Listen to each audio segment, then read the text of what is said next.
Boa tarde, Brasil, boa tarde, Quarentena People. Eu, Hugo Medeiros, editor do Coluna Blues Rock, chegando aqui para mais uma Quarentena Sessions. Mas hoje, neste sábado, se não me engano, dia 7 de junho ou 6, sei lá que dia é hoje, não é apenas uma Quarentena Sessions comum. Não, hoje é o especial Muddy Waters, especial Águas Barrentas. Muddy Waters que foi o campeão da Copa All Blue, o campeonato mata-mata com os gigantes do blues americano. Muddy Waters ganhou na primeira rodada do B.B. King, ganhou da segunda rodada do Buddy Guy e ganhou na última rodada a grande final do senhor Howlin' Wolf. Um abraço para minha amiga Ellen, sempre a primeira a chegar, a mais participativa, aquela pessoa que está aqui em todas. Muito obrigado, Ellen, pela atenção. Lembrando que esta cerveja aqui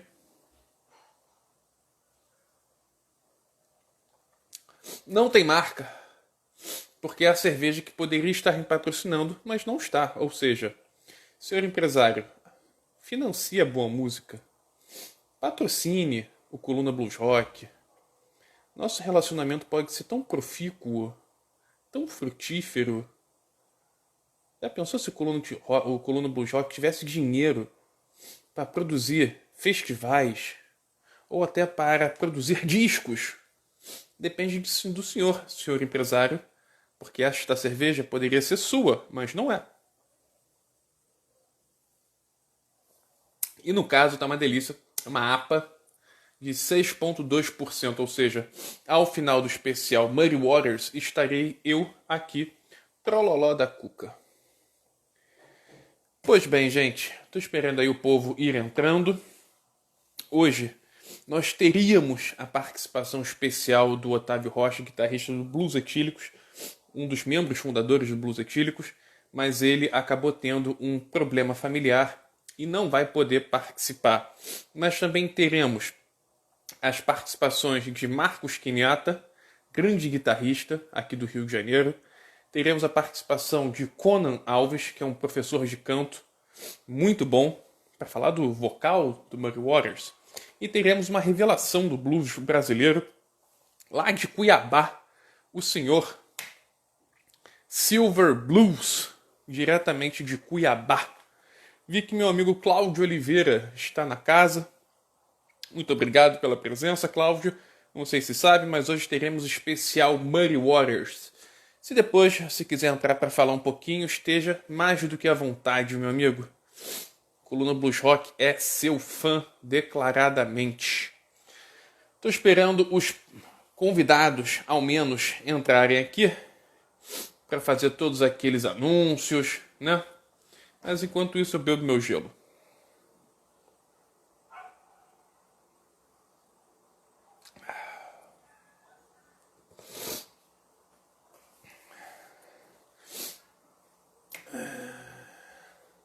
E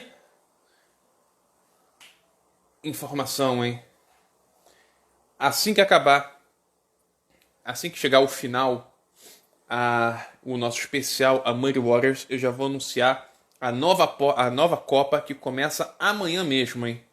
Amanhã começa a Copa Killer Piano, ou seja, uma Copa de músicos pianistas. O nome não deixa enganar. O senhor Marcos Queniata está na área, então eu acho que eu já posso começar a fazer os preparativos. Hoje é especial Muddy Waters, especial Águas Barrentas. Muddy Waters, vou fazer aqui um rápido histórico. É muito michuruca, mas eu acho que é sempre bacana fazer essas introduções. Senhor Muddy Waters nasceu McKinley Morganfield no dia 4 de abril de 1915. Ele nasceu em Rolling Fork, no Mississippi, numa cidadezinha que era cortada também pela Highway 61, famosa em blues, famosa nos rock and rolls.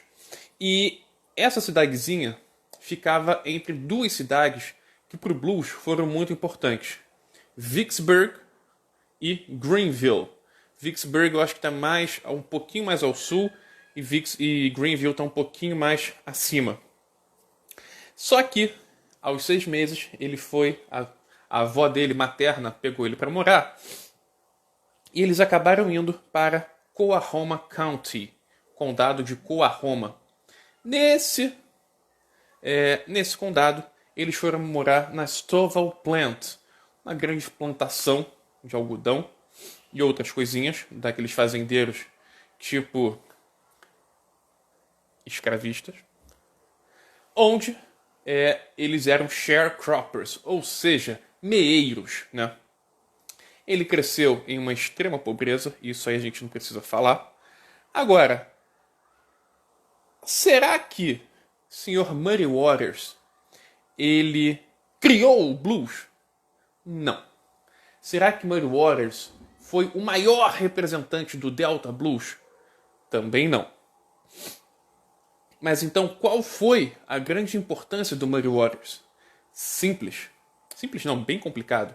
Mas ele pegou aquele Delta Blues do Mississippi, rural, por essência, e transplantou para Chicago, aonde ele transformou naquele Chicago Blues, que é justamente o tipo de blues mais difundido, mais conhecido no mundo.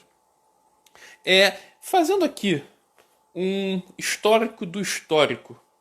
O primeiro, na verdade nem bluesman, mas o primeiro nome que foi ventilado, que circulou-se no Mississippi a tocar aquela coisa chamada blues, foi um cara chamado Alex Lee. O Alex Lee, provavelmente, ele estava ali dos anos 1895 para 1900, 1905, 1910.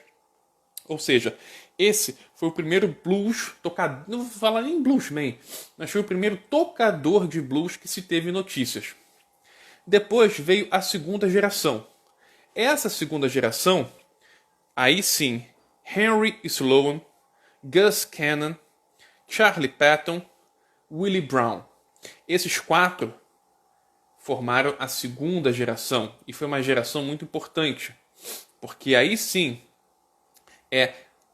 esses caras tinham a prática de tocar o blues, né, como seu meio de vida, como seu instrumento de trabalho. E vai ser justamente Henry Sloan que vai ser um cara que vai ser o mestre, né, do Charlie Patton e do Tommy Johnson naquela Dockery's Farm.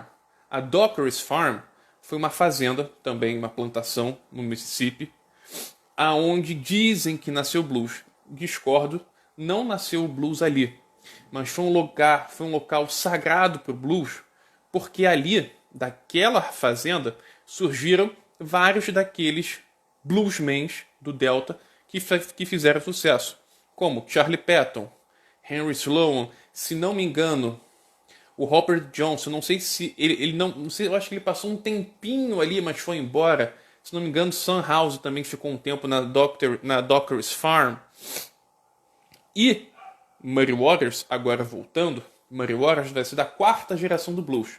Como eu falei, a primeira, Alex Lee, foi o primeiro nome que se tem registro de um cara tocando blues.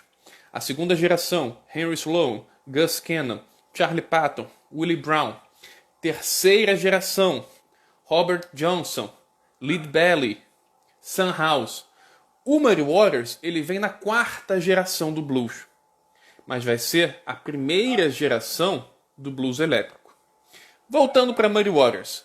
Portanto, ele estava morando com a sua avó materna em Coahoma County, na Stovall Plantation.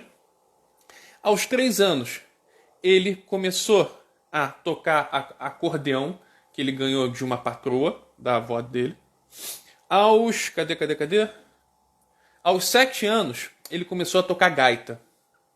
E dos 7 aos 13 anos, ele só tocava gaita. Diz na biografia dele, que eu dei uma boa lida, que a partir dos 13 anos, ele começava a tocar gaita na rua, nas esquinas, na própria fazenda, para ganhar um trocadinho. E foi assim dos 13 aos 17. Mas, aos 17 anos, o Sr. Muddy Waters comprou a sua primeira guitarra num daqueles catálogos. Isso a gente está falando de ele nasceu em 15, com 17, 1932. Portanto, em 1932, eles compravam naqueles catálogos, que parecem, eram como se fossem aquelas revistas, e mandavam de Chicago para chegar para o Mississippi. Era assim que muito bluesman comprou, foi assim que muito bluesman comprou seus primeiros instrumentos. Muddy Waters, então, comprou o seu violão, né? Aos 18 anos ele se casa e vai morar num lotezinho ainda ali perto da Stovall Plantation. Mas aí a coisa toda vai mudar. Porque em 1941, Alan Lomax, que foi o cara da música americana, porque ele era um etnomusicólogo. Eu pretendo um dia seguir nesse caminho. O que é o etnomusicólogo? É aquele cara que vai indo em comunidades, né? Estudar a relação música-sociedade, folclore e música. Portanto, o Alan Lomax, ele recebia do governo para fazer um levantamento das músicas que eram tocadas, das músicas folks, no sentido da música popular, sobretudo na música rural, nos Estados Unidos.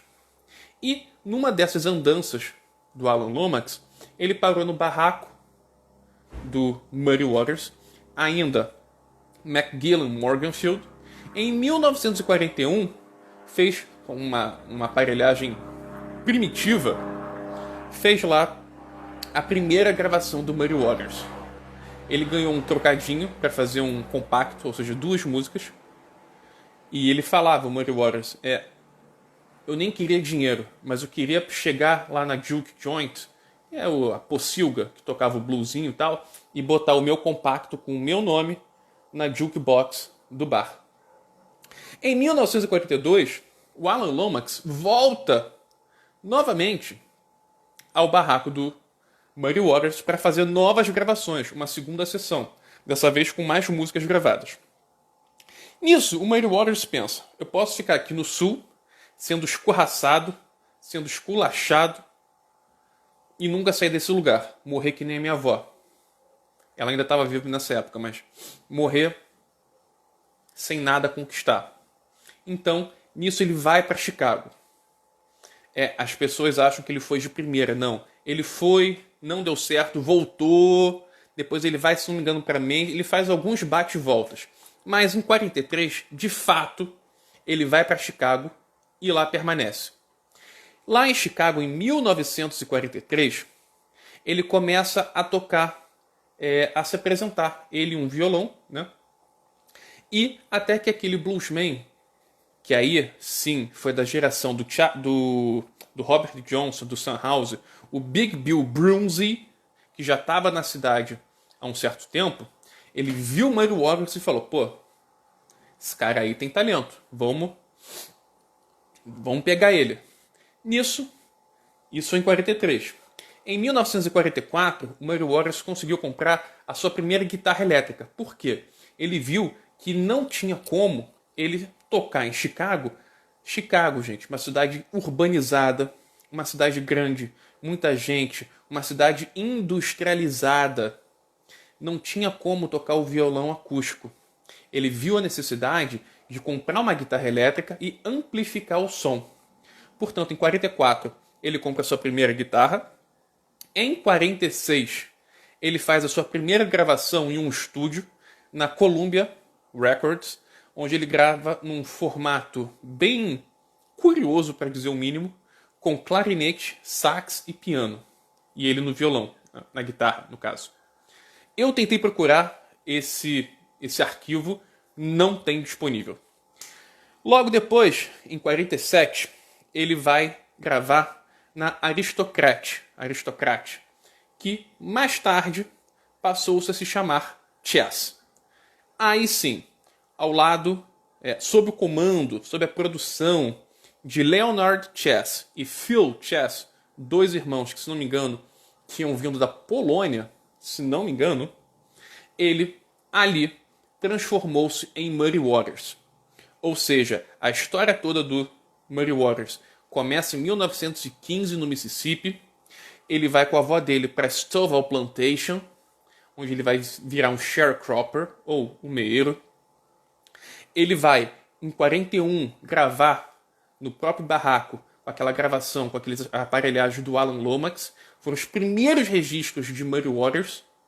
Em 43, se muda de vez para Chicago. Em 44, compra sua guitarra. Em 46, participa da sua primeira sessão no estúdio, que não dá muito certo, e não existe, acredito eu, esse registro. Em 47, aí sim, na Chess Records, ele se transformou em Muddy Waters. Muddy Waters, por quê? Muddy, ele gostava muito de brincar na rua, e a avó dele falava que ele poderia até comer lama, mud. Ele falou que a avó dele é que botou esse Muddy. E depois, um pouquinho mais velho, como eles brincavam muito no Rio, chamavam ele de Waters. Water, na verdade. Então, Muddy Waters, águas barrentas. O Mississippi, naquela região, ele é conhecido como Black Belt. Eu até pensava que o black fosse em relação à escravidão. Não. É porque a água do Mississippi naquela região, ela tem uma tonalidade mais escura. Geografia na veia, sou professor. Em 1948, ele grava aquele grande boom na carreira, que vai ser I Can Be Satisfied. Em 53, ele formou uma das maiores bandas, uma das bandas mais sensacionais da história da música. Muddy Waters, guitarra e vocal, Little Walter na gaita, Elgin Evans na bateria, Jimmy Rogers na guitarra base, Otis Spann no piano e no baixo e composições, Willie Dixon. Fiz esse histórico muito corrido da vida de Muddy Waters. Com certeza não agradou ninguém, mas não posso fazer nada. É o que eu posso fazer aqui. O Otávio Rocha, que é o guitarrista do Blues Etílicos, ele seria o nosso primeiro participante. Mas ele me ligou agora há pouco e ele teve uma emergência familiar. Disse ele que não é Covid, mas como os pais são mais idosos, ele teve que ir lá socorrer. Então eu tive que inverter. Agora vamos então chamar o Marcos Kenyatta. Marcos Kenyatta é um ótimo guitarrista aqui do Rio. Ele está envolvido em pelo menos 3 projetos. A Laranja Electric, a Caravana Cigana do Blues e a Back to Blues. Essa um projeto mais recente. Vamos lá.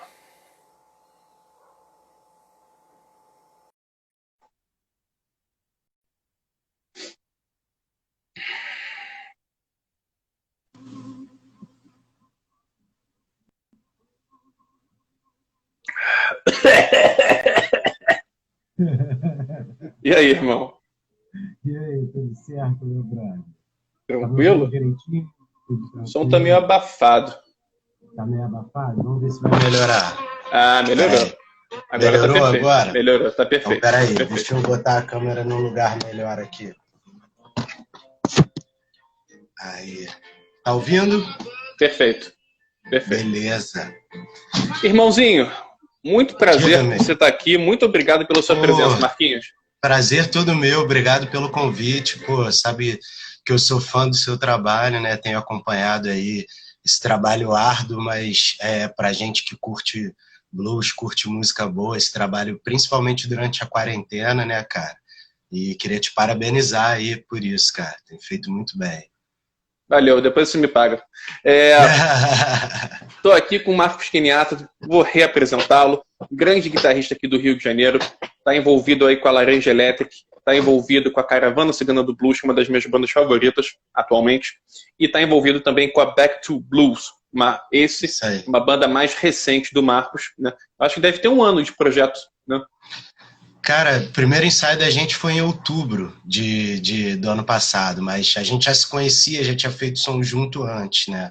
Mas em outubro, assim, oficialmente. Marquinho, antes da gente falar de Muddy Waters, né? Vamos falar um pouquinho sobre você também, sobre seus projetos. Você tem 3 projetos, dos quais eu gosto muito, né? Mas você poderia falar a diferença, ou caracterizar, explicar um pouquinho melhor a Laranja Electric, a Caravana e o Beck? Tá, eu vou tentar ser breve, resumir. Mas, assim, a Laranja Electric é a banda das três que tem há mais tempo, que na verdade deu origem a isso tudo, assim, né? E lá pelo ano de 2008, 2009, eu e o Marco Lacerda, Marcão, meu parceiro de vida e de projetos musicais, a gente curtia o blues que rolava ali no falecido Mercadinho São José, em Laranjeiras, né, ali no Bar do B, e que era feito muito na raça, assim, né, no esquema de colaboração, de chapéu, pela galera da velha guarda, né, toda Aham. a galera do blues etílico, os Álamo, enfim, tudo mais. A gente começou a curtir isso e a partir daí a gente quis, né, montar um projeto que contemplasse essa coisa do blues, mas que tivessem também referências que são importantes para a gente, como soul, funk, o reggae, a música africana, né? Todas essas coisas que têm mais ou menos a mesma origem, assim, né? Vem do Uhum. mesmo lugar, né? E que se desdobraram e se transformaram para cada lugar que foram com outras influências, a gente queria trazer para o nosso som. E a gente vem trabalhando principalmente com músicas autorais, né, fazendo releituras também, mas com uma formação que tem percussão, né, que a gente remete muito a essa coisa da música africana. E em 2015, né, a gente sempre teve vontade de, além de fazer esse trabalho, ter uma coisa que fosse para a gente tocar os clássicos do blues, tocar uma coisa mais tradicional, falando de blues de Chicago, assim, especificamente, né?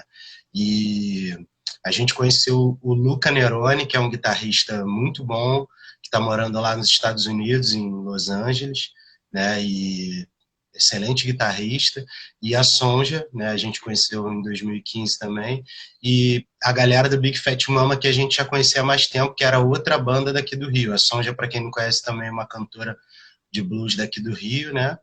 E, e a gente tinha essa vontade de tocar o blues de Chicago, de fazer uma coisa mais tradicional, que era algo que não acontecia em nenhum desses trabalhos dessas bandas autorais, né?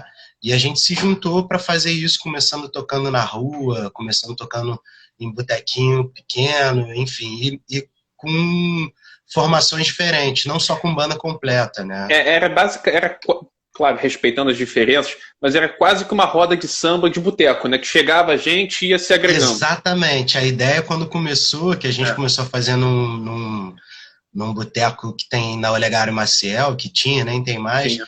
É, a gente começou como roda de blues. Eu isso aí. falei pra galera assim, porra, vamos começar a chamar a galera, falar pro pessoal trazer.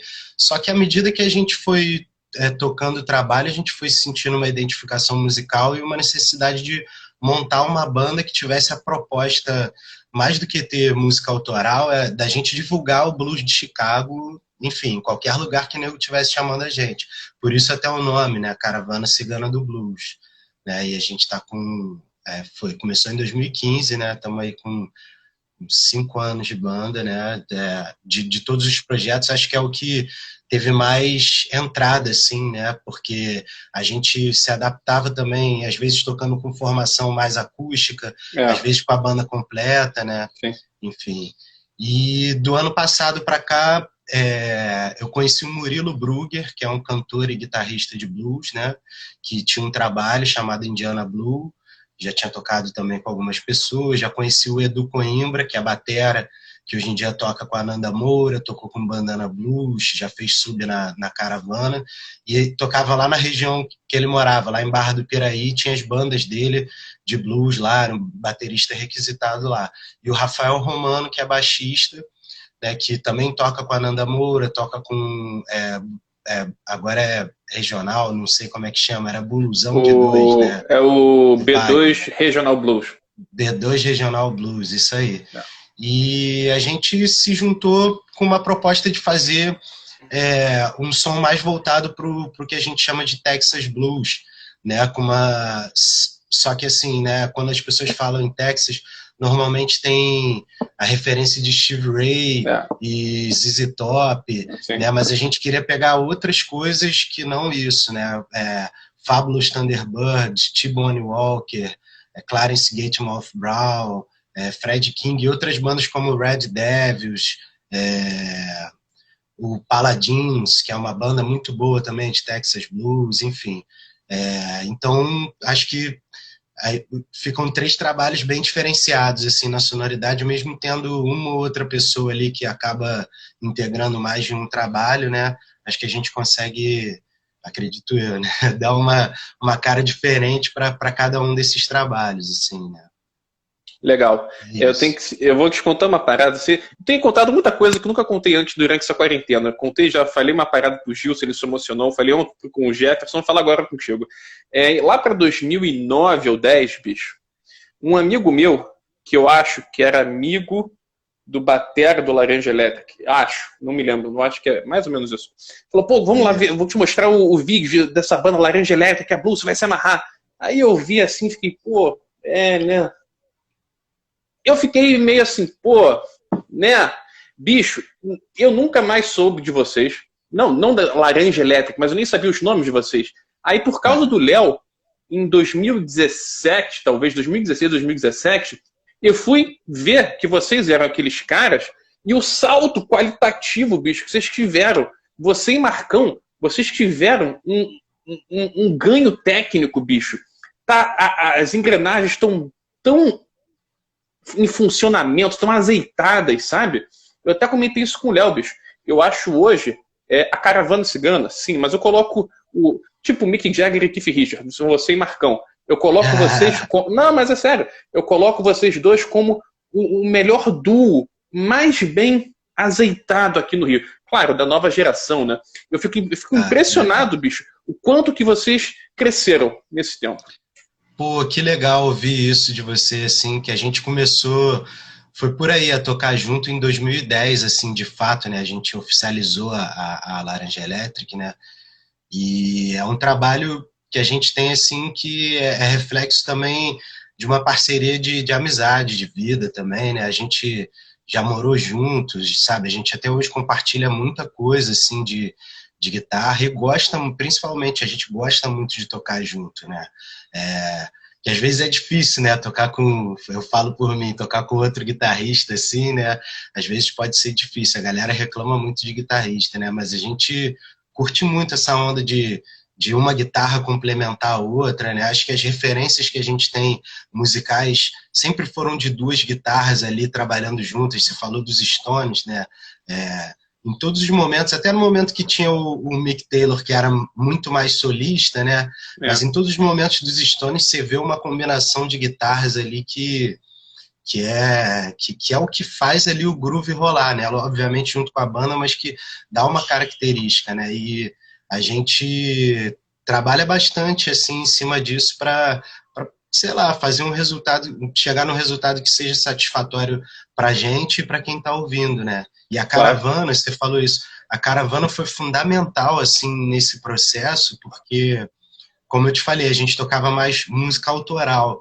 E quando a gente começou a tocar com a Caravana, a gente teve que mergulhar nesse repertório mais tradicional do Muddy Waters, do Howlin' Wolf, do Little Walter, Jimmy Rogers, Sonny Boy, e que deu pra gente essa bagagem, né, que até hoje a gente continua estudando e vai continuar estudando isso, né, porque é eterno, assim, mas, né, da gente conseguir chegar num resultado, assim, de se aproximar de algo que a gente chama de blues tradicional, sacou? Claro.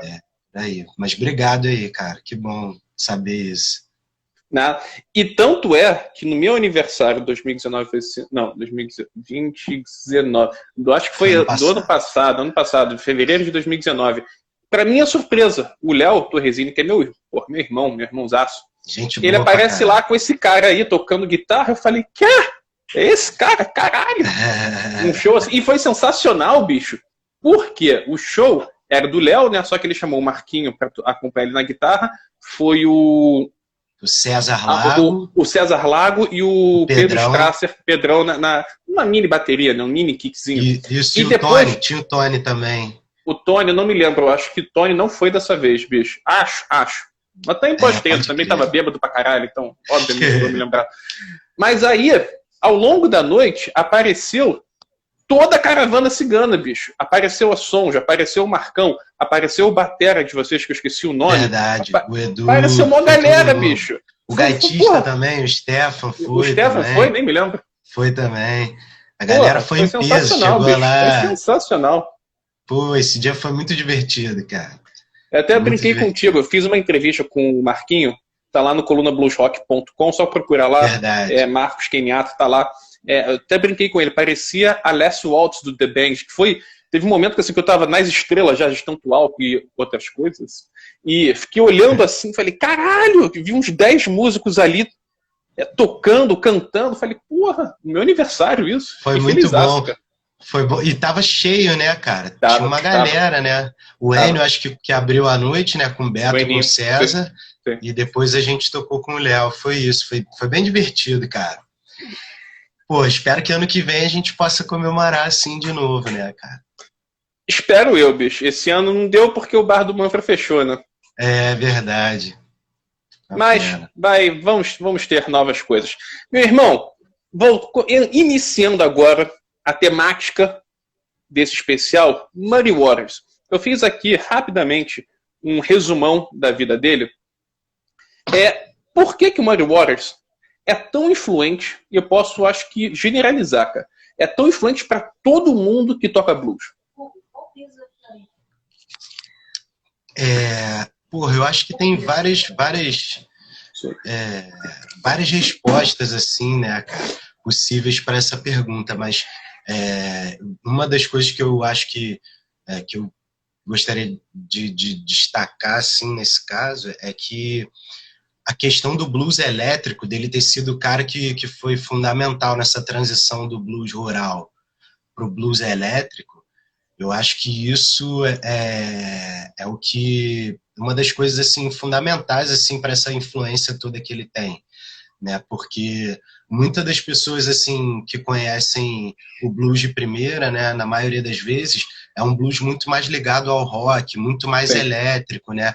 sim. Tem gente que já dá a sorte de conhecer logo, de se interessar pelo blues rural, sabe? Mas normalmente é isso, né? Então o som do Muddy Waters, ele tem é o pré-rock and roll, né, cara? Tem essa influência ali, a coisa de cantar em cima dos riffs, né? Música que fica no acorde o tempo inteiro, riff, a coisa das duas guitarras, né? Acho que criou uma estética ali que foi determinante para toda a sonoridade que iria vir depois daquilo, sacou? Então acho que essa é uma das razões assim, né, que me chama mais atenção assim para dizer que ele é influente assim para mais, sei lá, 100% dos músicos de blues.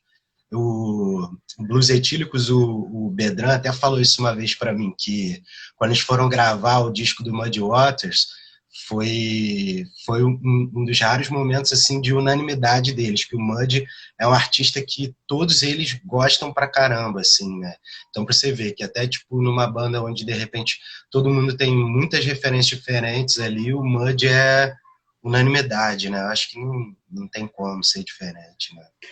Só para fazer um adendo ao que o Marquinho falou, esse disco do Blues Etílico chama-se Viva Muddy Waters. Se não me engano, ele é de 2006 ou 2007. Todo ele só com clássicos do Muddy Waters e uma música só autoral, que é do Charlie Musselwhite, mas que o Coroa deu para o Blues Etílicos regravar. Mas esse disco é um descasso. É meu disco favorito Descasso. do Blues Etílicos, é o Viva Muddy Waters. É muito bom, Isso é bicho. foda. Isso É é bom pra foda caralho. mesmo. É muito bom. Marquinho, estava falando aqui um pouquinho mais cedo, não sei se chegou a pegar. O Muddy Waters só foi tocar pela primeira vez aos 17 anos, ainda lá no Mississippi.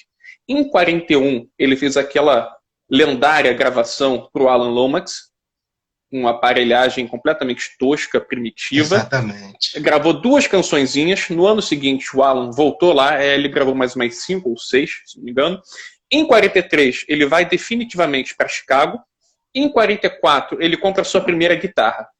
Aí, lá em Chicago, foi o que eu falei aqui mais cedo. Uma coisa era tocar no Mississippi, numa pocilgazinha, naquelas juke joints, no meio do mato. Menos barulho. Outra coisa é tocar em Chicago com carro, gente a rodo, comércio, indústrias. Exatamente. Ele sentiu a necessidade de amplificar o som dele. Exatamente. Isso daí, porra, a gente vê isso até hoje, né? Assim, a gente, quando toca nos lugares menores, né? A galera pede até para tocar com violão, né?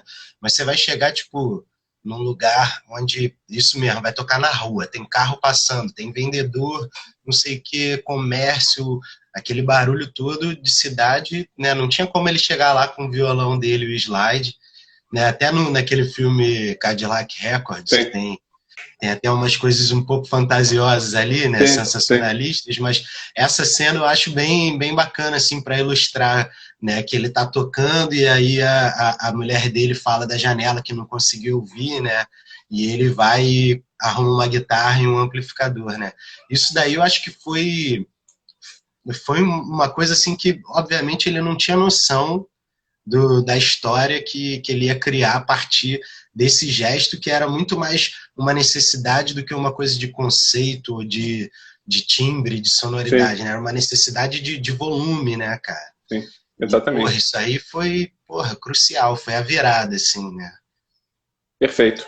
Exatamente. Agora, eu não vou nem falar dos vocais do Muddy Waters, né? Porque aí já até é outra coisa foda também. Mas É vamos, um vamos, vamos, bagulho. vamos nos ater aqui só à guitarra, né? O que da guitarra do Muddy Waters que ele ou que ele criou ou que ele adaptou que mais que chama atenção? Pô, o slide dele, que porra, ele criou uma linguagem, assim, né, de slide que até hoje a galera reproduz. Tem muitas maneiras, né, de você tocar o slide. Tiveram e tem até hoje, né, muitos guitarristas bluesmen de slide com cada um com a sua personalidade. Mas a do Muddy Waters, a coisa do vibrato, né, que é aquela coisa de para emular a voz, né, o vibrato da voz, que ele fazia ali no slide. Isso daí eu sempre achei uma coisa matadora, assim, que vem, sabe, um som que vem, sei lá, mano, espiritual quase, assim, sacou? Como se fosse realmente alguém cantando, né? E a coisa dos riffs, né, cara? Do tipo o riff de Hootie Man, né? Uns dizem que foi o Willie Dixon que criou o riff, né? Mas outros dizem que foi o Muddy Waters, enfim, eu não tenho certeza, né? Mas a coisa da guitarra dele ali, que você vê nos shows, ele tá sempre com um ou dois guitarristas ali tocando Sim. com ele, né? Mas ele não deixa de tocar em várias músicas, né? Então você vê que ele fica fazendo riff, os grooves, né? Essas são as coisas assim que eu vejo dele assim com muita personalidade, assim, né? E que quando você começa a estudar isso para tocar, né? Ouvindo, você pode até achar que é simples, né? Mas para chegar nessa sonoridade é uma coisa que exige um estudo assim legal, você se aprofundar de fato em ouvir, tocar, e não vai ficar igual. Pode pegar a vibe, mas ficar igual não vai, né? Mas essas duas coisas são fodas, assim. Isso é muito interessante, Marquinho, porque se a gente, quem escuta assim, te chamando de Marquinho, até parece que você é o mais novo. Você é mais velho que eu. Já é velho pra caralho você já. Quem diz Mas que isso? é muito carinho, muito carinho. Eu sinto pelo Marquinho. Pô, É, também gosto muito de tu, irmão. e olha que a gente nem se viu tanto na vida, a gente se viu uma ou duas vezes só, mas, porra, eu gosto pra caralho de você, bicho, tu sabe disso. Sabe Pode que não é pra crer, puxar saco. também, Mas irmão. você tava falando aqui do slide do Muddy Waters, porque assim, Johnny Winter, foda. O cara, porra, Sim, talvez, do blues rock, ele seja o maior de todos. Do blues rock, né? de blues rock E ele foi um discípulo do Muddy Waters. Tanto é que depois sim. ele produziu 3 ou 4 discos na sequência, se não me engano, de 73 a 78, por aí. Discos muito bons, né, cara? Muito Muito, bons. porra, Aquele espetáculo. disco, Ganhou Grammy. sim, aquele disco que foi, só um parênteses aqui, o Whooping, se não me engano, que foi o Muddy Waters, o Johnny Winter, o Sonny Terry na gaita, o Sim. Willie Dixon no baixo e o outro cara. Aquilo ali é fantástico, fantástico. Esse Aquilo é ali foda. é outro patamar. Mas o que eu ia Sim. falar do Johnny Winter? O Johnny Winter tocando slide é aquela coisa assim, ele coloca fogo no braço da guitarra. Mas, se a gente parar pra pensar, bicho, muitas vezes o slide do Muddy Waters, ele ficava em uma nota só, bicho. Em uma Sim. nota só. Mas ele dava aquele em uma nota só e caralho, a cabeça explode, bicho. Exatamente, é isso que tu falou, a expressividade do cara, né? Eu acho que ele tentava fazer uma coisa que se aproximasse da voz ali do canto dele, né? Como se a guitarra fosse uma extensão do canto dele, né? Porque ele ficava ali naquela coisa de, né, de fazer o...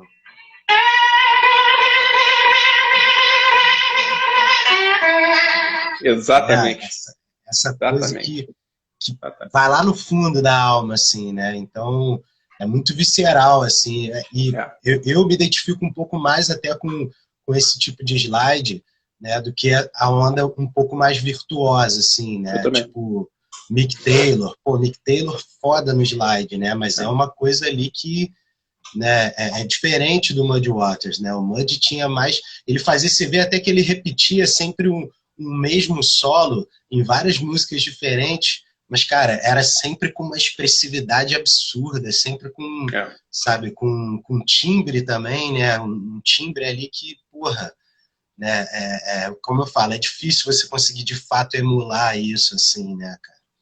E aquela coisa, né, bicho? Aquela brincadeira, Maestro Zé, uma nota. Com uma nota, tu sabe que é o Muddy Waters. Sabe que exatamente, tu sabe que é o slide dele. É isso aí mesmo. Pô, e tu falou desses discos, cara, tem o Hard Again, esses 3 discos do Johnny Winter, porra, um dos meus preferidos, assim, cara. Esse disco, eu e o Marcão, a gente ouviu muito, assim, no começo da Laranja Electric, né? E há pouco tempo agora a gente foi trocar ideia sobre esse disco e tal. Porra, tem umas faixas ali, o Manish Boy pesado pra caralho. Aquilo ali é quase rock and roll aquilo, né, cara? É um blues pesado mesmo, assim, sacou? Enfim, são discos ótimos. Eu gosto muito também daquele, o Folk Singer, que ele gravou com o Buddy Guy e o Willie Dixon. Puta, esse disco aí também, e tem os slides dele nesse disco aí também, que, meu irmão, é aula total, cara. Eu gosto muito de fazer essas lives, porque sempre tem vários músicos aqui. Tá aí já o Marcão, um abraço, irmão. Tá a Nanda. A Nanda já virou a Mulher Maravilha da minha filha. Ela só passa o dia todo falando de Nanda Moura, bicho. Nanda é sensacional. Nanda é linda, talentosíssima, nossa. Vou botar aqui um pouquinho a galera para falar. Primeiramente, um comentário aqui da Ellen, que é uma enciclopédia de blues e rock. O filme, ela está se referindo ao Cadillac Records, é meio fantasioso mesmo, mas é uma boa base para conhecer um pouco do Muddy Waters, também acho. Sim. Imagina só a Globo Filmes fazendo um filme sobre Cartola. Vai rolar meio novelão ali, mas é bom, cara. Pô, esse filme, eu e Marcão, a gente no começo da Laranja Elétrica, a gente não tinha ainda, tipo, tanta informação sobre as coisas, foi fundamental, assim, para iniciar a gente nisso. Sacou? Sim. A Nanda tá falando, a sonoridade do Muddy Waters é única. Concordo inteiramente. Inteiramente. Deixa eu ver aqui. A Ellen tá falando aqui. O Johnny Winter ajudou muito o Muddy Waters nos anos 70, verdade. A Blue Caravan, um duo que eu gosto demais, lá do interior de São Paulo. Muddy, além de tocar o blues puro, era um grande maestro da banda. É verdade. Tanto é que o Marquinhos já falou, às vezes ele nem pegava a guitarra, mas ele sentadinho, cantando, ele tinha o total controle da situação, né, bicho? Total, né? Isso aí o cara era o frontman mesmo. Pô, tu vê tanto de referência que ele deixou pro rock, pras bandas, cara. É bizarro, mano. Um disco, a Nanda e a Ellen estão falando do Folk Singer, que você acabou de citar, mas eu gosto muito, não é o melhor do Muddy Waters, claro que não, mas é um disco que muitas vezes as pessoas não se lembram, que é o Live at Woodstock, não o festival, mas a cidade. Que é sensacional. Putz, é uma capa preta, assim, né? Com uma galera na capa, assim. Né? Tocando na rua. Isso aí. É sensacional, aí é bom também. Isso é bom pra cacete também. Pode crer, a galera não comenta muito desse disco, mas é um disco muito bom, cara. Verdade. Marquinho, eu vou te pedir uma coisa aqui, irmão. Descer um ET, aparecer um ET na sua frente, aquela nave aí, aquele teletransporte, o ET tá na sua frente. Se ele te pergunta o que é Muddy Waters na guitarra, o que você mostraria para ele? Pô, na guitarra mesmo? Na guitarra. Cara, é que são muitas, né? Mas Pô, é difícil, cara, pensar uma assim, mas I Can't Be Satisfied é uma que, assim, com aquele riff dele, aquela coisa assim, o pão, pão, pão, né? Essa daí é uma que eu acho, mas é porque eu tô tentando pensar em um nome de uma lenta aqui, mas agora Country Boy é outra também, assim, que é bem marcante, assim, a guitarra dele, o slide dele, assim, né? É bem marcante, assim, acho que essas duas.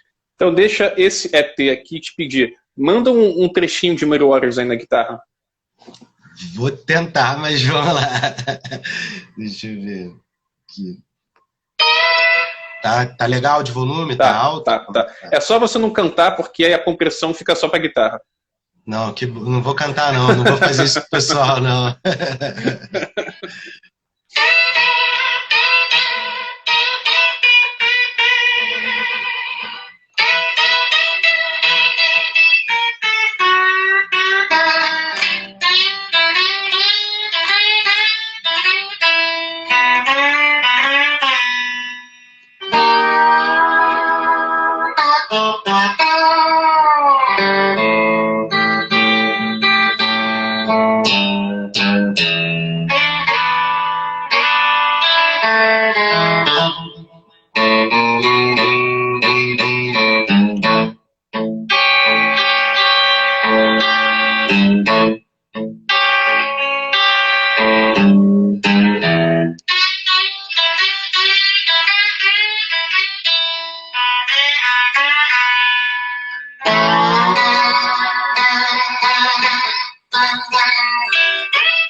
Sensacional, Marquinho. Sensacional, cara. Parabéns. Isso, valeu, cara. Sabe como eu ia ter aqui, nós íamos ter o Otávio Rocha, né? Pra mim, tá entre os 5 maiores slides do mundo. Do mundo. O Otávio é, pô, referência máxima. Máxima mesmo. Máxima mesmo. E também teríamos um cara, professor de canto, e ele vive dando workshops de cantos de blues, que é o Conan Alves. A Caru, se não me engano, já teve aula com ele, a Caru de Souza. Só que ele também teve um imprevisto e não vai poder participar. Então, isso que eu ia comentar com ele, eu comento aqui agora também. Nanda Saad está aí também. Pô, braço, mestre Saad. Esse cara sabe tudo. Grande Saad, Clube Grande Saad. Ó, Saad a gente tem que fazer assim. Isso aí. Saad, Nanda, Marcão, Blue Caravan também. Eu vou fazer uma deixa e vocês entrem aqui na conversa se quiser. Sabe o que mais me chama a atenção no vocal do Muddy Waters, Marquinhos? Muitas vezes, abre aspas, por favor, ele não canta. Muitas vezes parece que ele fica contando uma história assim, meio que sem abrir a boca, mas ele tem o ritmo, ele tem a cadência, a coisa se encaixa, bicho. O vocal dele é forte, mas não é gritado. É visceral, mas não é exagerado. É uma coisa muito única, né, bicho? E que é até difícil para reproduzir, assim, isso, né? Também, porque é um estilo muito dele. Ele meio que fala, assim, né? O cara já tem um timbre de voz que é foda, né? O cara tem a vivência. E o cara, quando vai cantar aquilo, ele tem muita propriedade sobre o que ele tá falando também, né? E, porra, não que ele não tivesse técnica vocal, né? Mas, porra, não acredito que ele tenha estudado música da maneira tradicional. Então, é uma coisa muito fora de série, muito orgânica, né? Dele mesmo, assim. O cara encontrou um jeito dele e que é foda pra caralho. É meio... Eu falo isso também do Hendrix. A galera, tipo, atenta pouco, às vezes, pro Hendrix, principalmente ele cantando as músicas mais calmas, assim. Porra. Você vê que tem uma influência muito grande do Muddy Waters, assim, nessa coisa de falar, A voz dele eu acho absurda também. O Hendrix, porra, cantando. Isso que tu falou é muito verdade, cara. Pela primeira vez um músico me coloca isso. A voz do Hendrix eu achava linda, bicho. Linda. Linda era pra caralho. Forte. Era encorpada, mas era veludada, né, bicho? Vinha com um veludo por dentro, bicho. É dessa escola Muddy Waters, né, cara? A gente tem na Caravana na Laranja Elétrica a sorte de contar com o Marcão, que é um cantor que vem dessas influências também, né? Bastante do Hands, tem uma voz grave também, né? É. É. É isso que eu falo. Quando falei aqui mais cedo, esse duo Marcão e Marquinho, pra mim tem um dos melhores da atualidade, cara. E não é pra puxar saco, gosto muito de vocês dois, demais de vocês dois, demais. Valeu, obrigado mesmo. Mais um grande músico entrou aqui, que é o Marcelo Naves, mestre da gaita. Esse cara sabe tudo. Esse cara sabe tudo. Vamos então, já que a gente está com um pouquinho mais de tempo, Marquinho, a gente já falou aqui da guitarra do Muddy Waters, a gente deu uma pinceladinha no vocal dele. Queria entrar agora na formação clássica dele, que é, evidentemente, Muddy Waters na guitarra, solo, slide e vocal. Simplesmente, Little Walter na gaita. Para mim, o melhor guitarra base da história do blues, Jimmy Rogers. O Elgin Evans na batera. Otis Penn, que para mim é um dos melhores pianistas da história, da música, não só do blues. E o Willie Dixon ali compondo e tocando baixo. Que bandaça, né, bicho? Porra, é absurdo, né, isso, cara. Tu vê que é all-star total, assim. O Little Walter que desenvolveu uma linguagem de gaita, porra, determinante pro que veio depois. O Jimmy Rogers também desenvolveu a onda de guitarra blues ali que, porra, hoje em dia todo mundo toca lick do cara sem nem saber que é dele. Uma porrada, assim, cara, que ele também fez essa coisa, né, de pegar muita coisa muitas frases do blues rural e trazer pro elétrico, né, cara, e adaptar, né, reza a lenda, eu também não sei se isso é verdade, né, que ele ensinou o Muddy Waters a tocar com afinação tradicional, porque o Muddy Waters tocava com afinação aberta, né, no começo. E ele e o Muddy Waters, e isso aí eu vi numa entrevista dele, dizendo que ele, o Muddy Waters e o Little Walter, eles ensaiavam praticamente todo dia, quando eles juntaram essa formação, eles ensaiavam o tempo inteiro para desenvolver essa sonoridade, né, que eles desenvolveram de fato, assim, né, que eles criaram, né.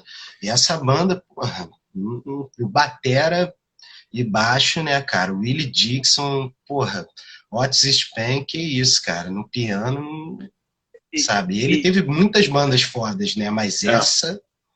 Também acho. Essa, pra mim, foi a seleção de 70. Ninguém bate essa. Exatamente. Essa aí é imbatível. É o Flamengo de 81. Exatamente. Pode até ter o Flamengo do ano passado, mas nunca vai bater o de 81. Nunca vai bater, não vai. E eu acho uma coisa bacana também de se registrar é que hoje em dia, quando a gente tiver uma banda com duas guitarras, uma solo e uma fazendo base, uma gaita, a gente acha que é uma coisa que surgiu. Não. Quem fez esse formato foi o Muddy Waters, cara. Foi o cara que, eu tô fazendo um som amplificado.